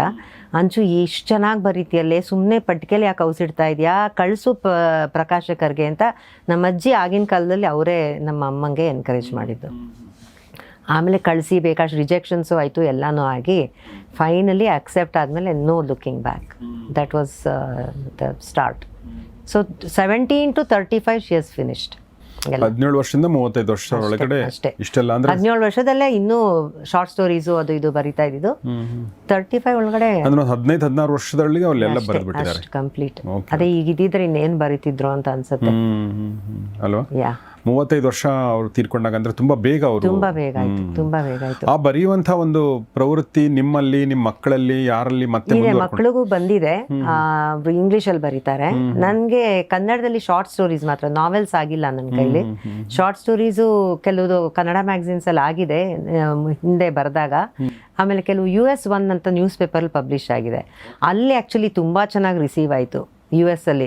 ಯಾಕೆಂದರೆ ಅಲ್ಲಿ ರಿಸೆಪ್ಷನ್ ಕೊಡೋರು, ರೈಟರ್ಸ್ ಯಾರು ಪಬ್ಲಿಷ್ ಆಗಿದ್ದಾರೆ ಮ್ಯಾಗ್ಝಿನಲ್ಲಿ, ಅವ್ರದ್ದು ಅವ್ರದ್ದು ರಿಸೆಪ್ಷನ್ ಕೊಟ್ಟಾಗ ಅಲ್ಲಿ ಬಂದು ಹುಡ್ಕೊಂಡು ಜನ ಮಾತಾಡಿದ್ರು ನನ್ನ ಜೊತೆ. ಅಂದರೆ ಅದೇನಾಗುತ್ತೆ ಅಂದರೆ ಅವ್ರಿಗೆ ಈಸ್ಟರ್ನ್ ಸ್ಟೋರೀಸು ತುಂಬ ಅಪೀಲ್ ಆಗುತ್ತೆ. ಅವ್ರಿಗೆ ಅರ್ಥನೇ ಆಗೋದಿಲ್ಲ ಹೇಗೆ ಇಲ್ಲಿ ಹೆಂಗೆ ಸ್ಯಾಕ್ರಿಫೈಸ್ ಮಾಡ್ತಾರೆ, ತ್ಯಾಗಗಳು ತುಂಬ ಮಾಡೋದು, ಅದೆಲ್ಲ ಅವ್ರಿಗೆ ಅರ್ಥ ಮಾಡ್ಕೊಳ್ಳೋಕ್ಕೆ ಕಷ್ಟ. ಇನ್ಫ್ಯಾಕ್ಟ್ ನಾನು ಬರೆದಿದ್ದು ಒಂದು ರಾಧಾ ಅನ್ನೋ ಕಥೆಯಲ್ಲಿ, ಅದು ಮದುವೆ ಆಗಿಲ್ಲದೆ ಇರೋ ಒಂದು ಹೆಣ್ಣು ಕತೆ ಅದು. ಸೊ ಅದನ್ನು ಓದ್ಬಿಟ್ಟು ನನಗೆ 2-3 ಜನ ಬಂದು ಕೊನೆಗೆ ರಾಧಂಗೆ ಮದುವೆ ಆಯ್ತಾ ಅಂತ ಬೇರೆ ಕೇಳಿದ್ರು ಬಂದು. ಅಷ್ಟು ಇಂಪ್ಯಾಕ್ಟ್ ಆಗುತ್ತೆ ಅವ್ರ ಮೇಲೆ. In fact they enjoy every bit of it. Imagery ಅದೆಲ್ಲ ತುಂಬ ಎಂಜಾಯ್ ಮಾಡ್ತಾರೆ. ಸೊ ಹಾಗೆ ಸರಳಾ ಸುಬ್ಬರಾವ್ ಕಥೆಯನ್ನು ಆಧರಿಸಿ, ವಸಂತಗಾನ ಆಧರಿಸಿ ಸರಳಾ ಸುಬ್ಬರಾವ್ ಅನ್ನೋ ಸಿನಿಮಾ ಮೂಲಕ ಈಗ 20ನೇ ತಾರೀಕು ರಿಲೀಸ್ ಆಗ್ತಾ ಇದೆ. ಅಜಯ್ ರಾವ್ ಇದ್ದಾರೆ ಮತ್ತು ಮಿಶಾ ಅವರಿದ್ದಾರೆ ಮತ್ತು ಸುಮಾರು ಜನ ಇದ್ದಾರೆ. ಇದನ್ನು ಒಂದು ನಾವೆಲ್ಲು ಅಂದಾಗ, ನೀವು ವಸಂತಗಾನ ನಾವೆಲ್ ಓದಿದಾಗೆ ಬೇರೆ ಇರುತ್ತೆ, ಸಿನಿಮಾ ಮಾಡಿದಾಗ ಒಂದಷ್ಟು ಸಿನಿಮಾಟಿಕ್ ಲಿಬರ್ಟಿ ತೊಗೋಬೇಕಾಗತ್ತೆ. ಸೊ ಫೈನಲ್ ಪ್ರಾಡಕ್ಟ್ ನೋಡಿದ ಮೇಲೆ ಏನು ಅನ್ನಿಸ್ತು ಲೋಹಿತ್ ನಿಮಗೆ? ಸರ್, ಫಸ್ಟ್ ಥಿಂಗ್ ನಾನು ತುಂಬ ಇಷ್ಟಪಟ್ಟಿದ್ದು ಆಫ್ಸನ್. ನನಗೆ ಅದರಲ್ಲಿ ಏನು ಹೇಳಬೇಕಂತಲೇ ಗೊತ್ತಾಗಲಿಲ್ಲ. That credit goes to everyone in the crew. Actually hero ಇರ್ಬೋದು, ಹೀರೋಯಿನ್ ಇರ್ಬೋದು, ನಮ್ಮ artist Rangayana Raghu sir, Veena Sundar ma'am, Chitkala Biradar ಅವ್ರು ಇರ್ಬೋದು, ಎಲ್ಲರೂ ಅದ್ಭುತವಾಗಿ ಮಾಡಿದರು. ಆ್ಯಂಡ್ ಡೈರೆಕ್ಟರ್ ಕೂಡ ತುಂಬ ಚೆನ್ನಾಗಿ ಮಾಡಿದ್ರು work. There is no doubt he has done very tremendous work. And the quality has been achieved by our DOP Pradeep Padmakumar and our costume designer and art. Everyone work. ನೀವು already trailer ನೋಡಿರ್ತಾರೆ sir. We completely focused on the quality. Of 1970s achieve ಮಾಡೋದಕ್ಕೆ we tried our level best. But first ವ್ಯೂಲೇ ನನಗೆ ಅರ್ಥ ಆಗಿದ್ದು, ಒಂದು ಅದ್ಭುತವಾದ movie ಬಂದಿದೆ. ಆಡಿಯನ್ಸ್ ಹೆಂಗೆ ಸ್ವೀಕರಿಸ್ತಾರೋ ಗೊತ್ತಿಲ್ಲ. Let us sea it. Audience ಒಳ್ಳೆ ಥರ ಸ್ವೀಕರಿಸ್ತಾರೆ ಅಂತ ನನಗನ್ಸುತ್ತೆ. ನಾನು ಒಂದು ಸೆನ್ಸಿಟಿವ್ ಪ್ರಶ್ನೆಗೆ ಇಲ್ಲಿ ಇದರಲ್ಲಿ ಆಡಿಯನ್ಸ್ ಕೇಳಿದ್ದಾರೆ, ಟ್ರೇಲರಲ್ಲಿ ತ್ರಿವೇಣಿ ಅವ್ರ ನಾವೆಲ್ ಇದು, ಮತ್ತು ನೀವು ಯಾಕೆ ಅವ್ರಿಗೆ ಕ್ರೆಡಿಟ್ ಕೊಟ್ಟಿಲ್ಲ ಅಂಥೇಳಿ. ಸೊ ಅದು ಕ್ರೆಡಿಟ್ ಕೊಟ್ಟಿಲ್ವಾ ಅಥವಾ? ಇಲ್ಲ ಸರ್, ಕ್ರೆಡಿಟ್ ಇದೆ. ನಾವೇನಂದ್ರೆ ಸರ್, ಟ್ರೈಲರ್ ಹಿಂಗ್ ಶುರು ಆಗ್ತಿದ್ದಂಗೆನೆ we don't have presented any card. ಈಗ ಡೈರೆಕ್ಟರ್ ಆಗ್ಬೋದು, ಪ್ರೊಡ್ಯೂಸರ್ ಆಗ್ಬೋದು, ಮ್ಯೂಸಿಕ್ ಡೈರೆಕ್ಟರ್ ಆಗ್ಬೋದು, ಯಾರ್ದು ನಾವು ಇನಿಷಿಯಲಿ ಕಾರ್ಡ್ ಕೊಟ್ಟಿಲ್ಲ. ಎಲ್ಲಾರ್ದು ನೇಮ್ ಬಂದು ಫೈನಲ್ ಎಂಡಿಂಗ್ ಅಲ್ಲಿ ಒಂದು ಕಾರ್ಡ್ ಅಲ್ಲಿ ಇರುತ್ತೆ. ಅಲ್ಲಿ ಸ್ಟೋರಿ ಅಂತ ತ್ರಿವೇಣಿ ಅಂತ ಕಾರ್ಡ್ ಕೊಟ್ಟಿದ್ವಿ. ಬಿಕಾಸ್ ನಮಗೆ ಸರ್, ಆಸ್ ಎ ನಾವು ಸಿನಿಮಾ ಪ್ರೊಡ್ಯೂಸರ್ ಆಗಿ ಅಥವಾ ಸಿನಿಮಾ ಪ್ರಮೋಟ್ ಮಾಡೋರಾಗಿ, ನಮ್ಗೆ ಇವಾಗ ಹೆಂಗಿದ್ರೆ ಸೋಷಿಯಲ್ ಮೀಡಿಯಲ್ಲಿ ಸರ್, ನಾವ್ ಈ ಕಾರ್ಡ್ಗಳನ್ನೆಲ್ಲ ಕೊಟ್ಕೊಂಡು ಹೋಗ್ತಾರೆ. Within 3 seconds or 4 seconds they will just go to the next video. ನಾವು ಆ 5 seconds ನ ಹೋಲ್ಡ್ ಮಾಡಬೇಕು ಅಂದ್ರೆ we have to concentrate on the movie visuals. And ಆ 5 seconds ಅಲ್ಲಿ ನಾವು ಆಡಿಯನ್ಸ್ ನ ಎಂಗೇಜ್ ಮಾಡ್ಕೋಬೇಕು. ಅನದರ್ 1.5 minute ನಾವು ಮೂವಿ ಅಂದ್ರೆ ಟ್ರೈಲರ್ ನೋಡ್ಬೇಕು ಅಂದ್ರೆ they has to be there. ಆ ಕಾರಣಕ್ಕೆ ನಾವೇನ್ ಮಾಡಿದ್ವಿ, it started in that. But ಏನಂದ್ರೆ ತ್ರಿವೇಣಿಯವರ ಹೆಸರು ಕೂಡ ನಿಮಗೆ ಪ್ಲಸ್ ಅಂತ sir 100%. Sir we have only one ಸಿನಿಮಾದಲ್ಲಿ ನೀವು ಬೇರೆ ತರ ಮಾಡಿದ್ರ ಸಿನಿಮಾದಲ್ಲಿ? ಹೌದು ಸರ್, ಸಿನಿಮಾದಲ್ಲಿ ನಾವು ಫಸ್ಟ್ ಅವ್ರಿಗೆ ವಿ ಟ್ರಿಬ್ಯೂಟೆಡ್ ಅವರ್ ಏನಂತಾರೆ ಅವ್ರ ಏನ್ ಕೊಡ್ಬೇಕಾದಲ್ಲ ವಿತ್ ಫೋಟೋ ಎಲ್ಲ ಕೊಟ್ಟಿರ್ತೀವಿ ಸರ್. ಸಿನಿಮಾದಲ್ಲಿ ಕೊಟ್ಟಿರ್ತೀವಿ, but trailer is the content where we cannot say everything in one stage ಅಲ್ಲ ಸರ್. ಈಗ ನಾವು ಆಕ್ಚುಲಿ ಡೈರೆಕ್ಟೆಡ್ ಬೈ ಇರ್ಬೋದು, ಅಥವಾ very simple sir, Ajay sir ಬೇರೆಯವರಾಗಿ ಯಾವ ತರ ಅಕ್ಸೆಪ್ಟ್ ಮಾಡ್ತಿರೋ ಗೊತ್ತಿಲ್ಲ. The greatness of Ajay sir, no where ನಾವೀಗ Ajay Rao in a dais ಆ ಥರ ವರ್ಡ್ಗಳೇ ಯೂಸ್ ಮಾಡಲ್ಲ, because he don't need an introduction. ಅದನ್ನು ಕೂಡ ಅವ್ರು ಯಾವತ್ತೂ ಕೇಳಲ್ಲ, because that is is greatness. He knows why we are doing it in that way. ಈಗ ನಮ್ಮ ಮ್ಯೂಸಿಕ್ ಡೈರೆಕ್ಟರ್ ಇರ್ಬೋದು, ಎಲ್ಲೂ ಟ್ರೈಲರಲ್ಲಿ ಕಾರ್ಡ್ಗಳನ್ನ ಮೆನ್ಷನ್ ಮಾಡಿಲ್ಲ. The only end we have only one card by stating that directed by, produce by, music director and then story, ಅವುಗಳಲ್ಲಿ ಮಾತ್ರ mention ಮಾಡಿದ್ವಿ. But ಸಿನಿಮಾದಲ್ಲಿ ಇಟ್ಸ್ ಅವರ್ ಏನಂತಾರೆ ಹ್ಯೂಜ್ ರೆಸ್ಪೆಕ್ಟ್ ಆನ್ ಮೇಡಮ್ ಇರೋದ್ರಿಂದ ನಾವು first it starts with her only. Sarala Subbarao ನಿರ್ಮಾಪಕರಾಗಿರುವಂಥ ಲೋಹಿತ್ ಅವ್ರಿಗೆ ಇನ್ನೊಂದು ಇಂಪಾರ್ಟೆಂಟ್ ಪ್ರಶ್ನೆ ಕೇಳಬೇಕು. ಏನಂದರೆ ಈ ಟೈಮಲ್ಲಿ ಒಂದು ಸಿನಿಮಾ ಮಾಡಬೇಕಾದ್ರೆ ಒಂದು ಧೈರ್ಯ ಬೇಕಾಗುತ್ತೆ. ಒಂದು ಧೈರ್ಯ ಬೇಕು, ಇಲ್ಲಾಂದ್ರೆ ಹುಂಬು ಧೈರ್ಯ ಬೇಕು, ಇಲ್ಲಾಂದ್ರೆ ದಡ್ಡತನ ಬೇಕು, ಯಾವುದರ ಒಂದು ಬೇಕಾಗುತ್ತೆ. ಯಾಕೆಂದರೆ ಇಲ್ಲ, let me finish the question. ಯಾಕೆಂದರೆ ಕನ್ನಡ ಸಿನಿಮಾಗೆ ಆಡಿಯನ್ಸ್ ಬರ್ತಾ ಇಲ್ಲ ಅಂಥೇಳಿ ಅದು ಜಗಜ್ಜಾಹೀರಾಗಿದೆ. ಓಕೆ, ಅಂದರೆ ಇದನ್ನು ಮುಚ್ಚುಮರೆ ಮಾಡುವಂಥ ಅವಶ್ಯಕತೆ ಇಲ್ಲ. ವರ್ಷಕ್ಕೊಂದು 2 ಸಿನಿಮಾಗಳು ನೋಡ್ತಾರೆ, ಇಲ್ಲ 3 ಸಿನಿಮಾ ನೋಡ್ತಾರೆ, ಇಲ್ಲ 4 ಸಿನಿಮಾ ನೋಡ್ತಾರೆ. ಉಳಿದ 220-30 ಸಿನಿಮಾಗಳನ್ನ ಯಾವುದಕ್ಕೂ ತುಂಬ ಕಡಿಮೆ ಜನ ಬರ್ತಾಯಿದ್ದಾರೆ, ಅಥವಾ ಬರ್ತಾ ಇಲ್ಲ ಜನ. ಸೊ ಅಂಥ ಒಂದು ಪರಿಸ್ಥಿತಿಲಿ ನಾವಿದ್ದೀವಿ. ಇಂಥದ್ರಲ್ಲಿ ಸುಮಾರು ಒಂದು 5.5-6 ಕೋಟಿ ಖರ್ಚು ಮಾಡಿ, ನಂಗೆ ಗೊತ್ತಿಲ್ಲ ಎಕ್ಸಾಕ್ಟು, ಬಟ್ ಅಷ್ಟು ಖರ್ಚು ಮಾಡಿ ಈ ಒಂದು ಕಾದಂಬರಿ ಆಧಾರಿತ ಸಿನಿಮಾ ಮಾಡೋಕ್ಕೆ ಬಂದಿದ್ದೀರಲ್ಲ, ಅದನ್ನು ನಾನು ಅಪ್ರಿಷಿಯೇಟ್ ಮಾಡ್ತೀನಿ. ಅಟ್ ದ ಸೇಮ್ ಟೈಮ್ ಆ ಧೈರ್ಯ ಹೇಗೆ ಬಂತು ನಿಮಗೆ, ನಿಮ್ಮ ಬ್ಯಾಕ್ಗ್ರೌಂಡ್ ಅದೆಲ್ಲ ನೀವು ಹೇಳ್ಬೋದು ಸರ್. ಆ್ಯಕ್ಚುಲಿ ಹೇಳ್ಬೇಕಂದ್ರೆ ಅದು ನೀವು ಹೇಳ್ದಂಗೆ ಇದು ಹುಂಬತನ ದಡ್ಡತನ ಎರಡನ್ನೂ ಕನ್ಸಿಡರೇಷನ್ ತಗೋಬೋದು sir. To be frank, it is initially thought of doing it in ಸ್ವಲ್ಪ ಕನ್ಸ್ಟೆಂಟ್ ಬಜೆಟಲ್ಲಿ ಮಾಡಕ್ಕೆ ಹೋದ್ವಿ. ಬಟ್ ನಾವು 1970s ರಿಕ್ರಿಯೇಟ್ ಮಾಡಕ್ಕೆ ಹೋದಾಗ the budget extended A lot. So ಅದು ಮೊದಲನೇದು ಸರ್. ಆಮೇಲೆ ಸರ್ ರೀಸೆಂಟ್ಲಿ ನಾನೊಂದು ಮ್ಯೂಸಿಕ್ ಆಲ್ಬಮ್ ಒಂದು ಮ್ಯೂಸಿಕ್ ಕಂಪ್ನಿ, ಆ ಕಂಪ್ನಿದು ಒಬ್ಬರು ರೆಪ್ಯೂಟೆಡ್ ಪರ್ಸನ್ ಮೀಟ್ ಮಾಡ್ತಿದ್ದೆ ಸರ್. ಆ್ಯಕ್ಚುಲಿ ನೀವು ಹೇಳಿದ್ದು ನಾನು ಯಾವ ಥರ ಕನ್ಸಿಡರೇಷನ್ ತಗೋತಾ ಇದ್ದೀನಿ ಅಂದರೆ, ನನಗೆ ಅವ್ರು ಹೇಳಿದ್ದು ರಿಲೇಟ್ ಆಗ್ತದೆ ಸರ್. ಒಂದು ಅದ್ಭುತವಾಗಿ ಹೇಳ್ತಾರೆ, Kannada audience are the best audience all over India ಅಂತ, ಅಕಾರ್ಡಿಂಗ್ ಟು ಹಿಮ್. ಅದನ್ನು ಅವ್ರು ಎಷ್ಟು ಚೆನ್ನಾಗಿ ಹೇಳ್ತಾರೆ ಅಂದರೆ ಸರ್, 1970s 80s ಕನ್ನಡ ಮೂವೀಸ್ನ ಅಷ್ಟು ಅಚ್ಚುಕಟ್ಟಾಗಿ ನೋಡ್ತಾ ಇರೋ ಜನ. 80s ಆದ್ಮೇಲೆ ಏನಾಯ್ತು ಅಂತ ಅವ್ರು ಹೇಳಲ್ಲ. 80s ಆಮೇಲೆ ಏನಾಯ್ತು ನನಗೆ ಗೊತ್ತು, ತುಂಬ ಜನರಿಗೆ ಗೊತ್ತು. ಕೆಟ್ಟ ಸಿನಿಮಾಗಳು ತುಂಬ ಬಂದಿದೆ, ಅದರಲ್ಲಿ ಏನೂ ಇದು ಇಲ್ಲ. ತುಂಬ ತುಂಬ ತುಂಬ ತುಂಬ ಕೆಟ್ಟ ಸಿನಿಮಾಗಳನ್ನ 80s 90s ತುಂಬ ಮಾಡಿದ್ದಾರೆ. ಹೀಗಾಗಿ ಜನ ಮುನಿಸ್ಕೊಂಡಿದ್ದಾರೆ. ಆ ಮುನಿಸಿನಿಂದ ಈಗಲೂ ಹೊರಗಡೆ ಬಂದಿಲ್ಲ ಜನ. ನಮ್ಮ ತಂದೆ ತಾಯಿಗಳು ಯಾರು ಕನ್ನಡ ಸಿನಿಮಾಗಳು ಇವ್ರಿಗೂ ನೋಡಲ್ಲ.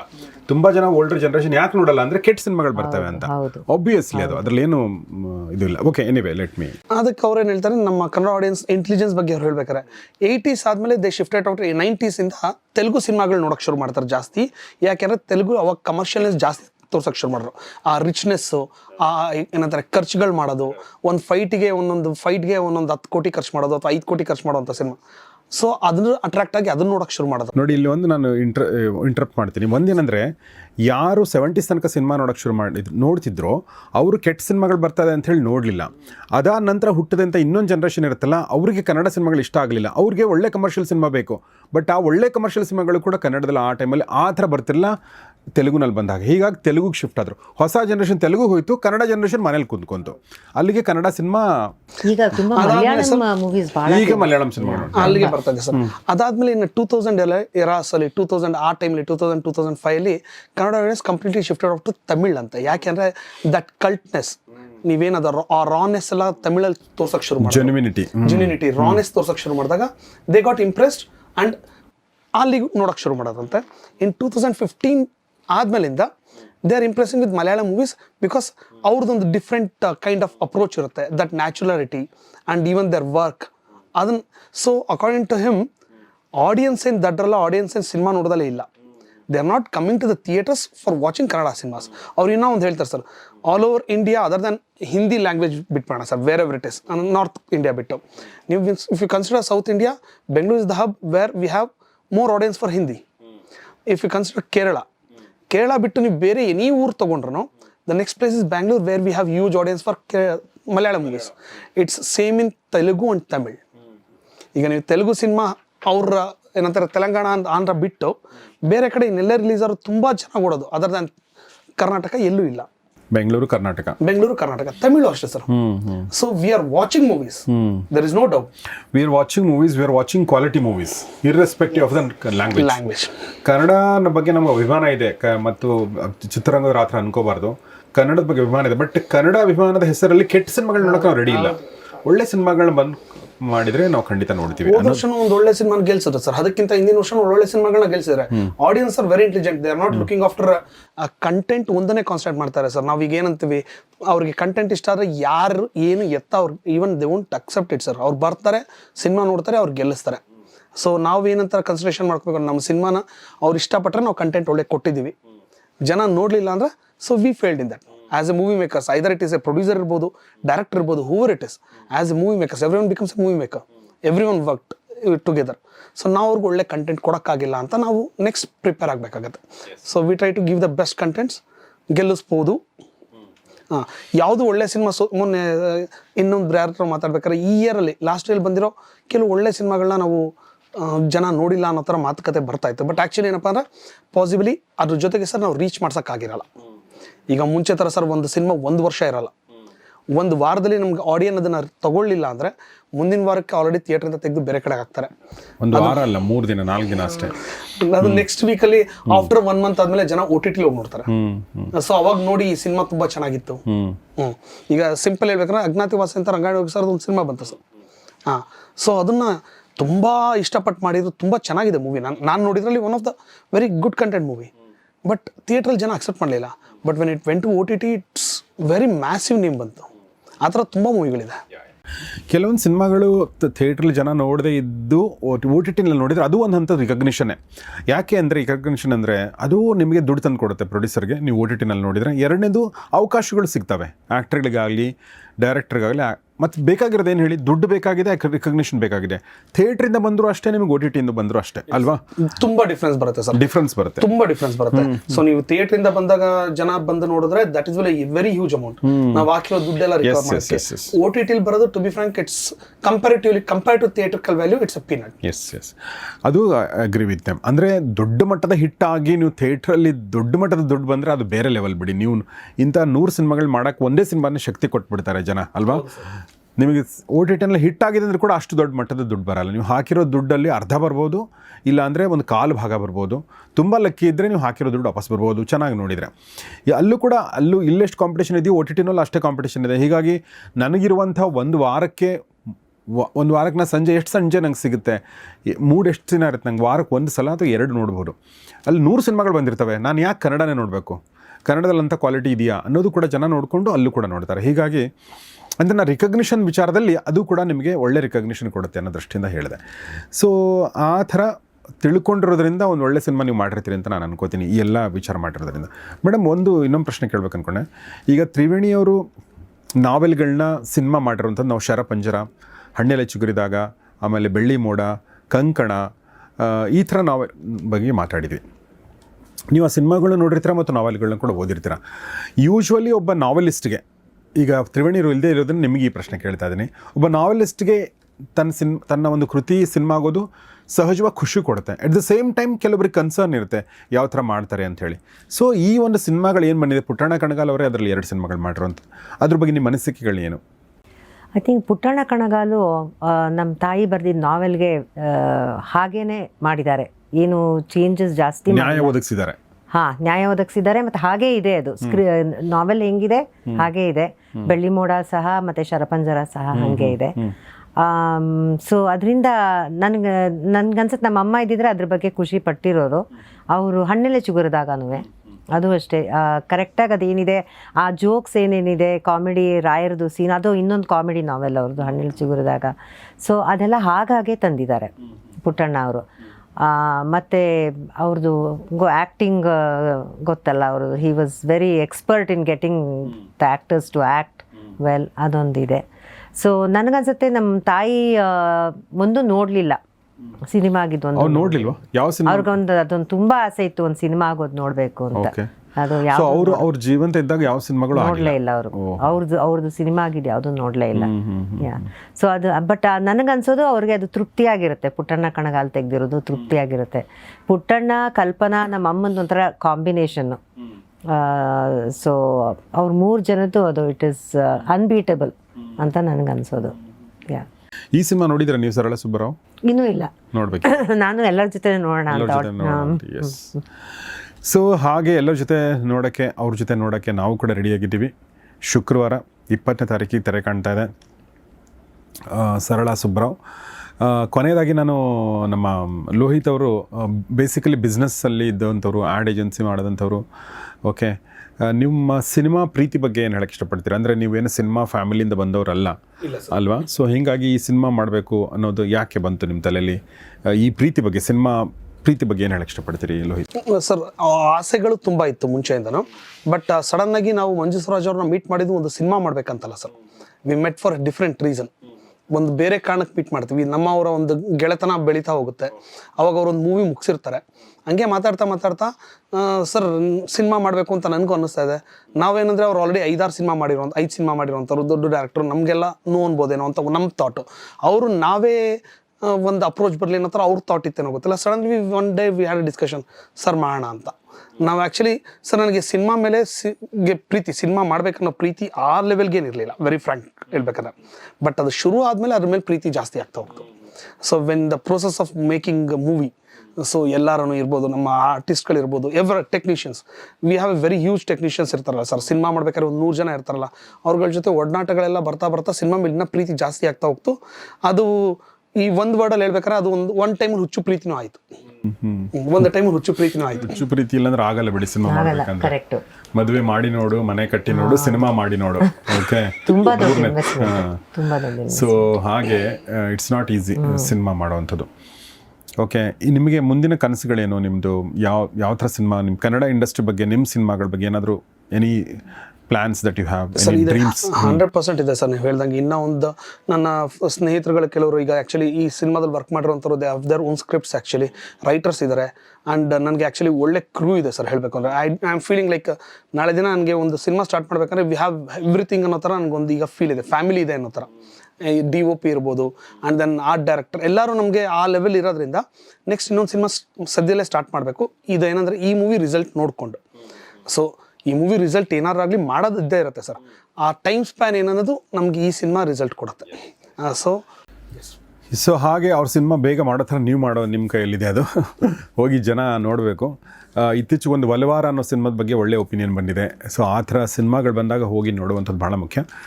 ಬಟ್ ಅದಕ್ಕಿಂತ ಒಂದು ಹಂತಕ್ಕೆ ಮುಂದೆ ಹೋಗಿ ಒಂದು ಕಮರ್ಷಿಯಲ್ ಎಂಟರ್ಟೈನರ್ ಆಗಿರುವಂಥದ್ದು, ಸದಾಭಿರುಚಿಯ ಕಮರ್ಷಿಯಲ್ ಎಂಟರ್ಟೈನರ್ ಮಾಡುವಂಥದ್ದು ಇದೆಯಲ್ಲ, ಅದಕ್ಕೆ ಅದರದೇ ಆದ ಚಾಲೆಂಜಸ್ ಇರುತ್ತೆ.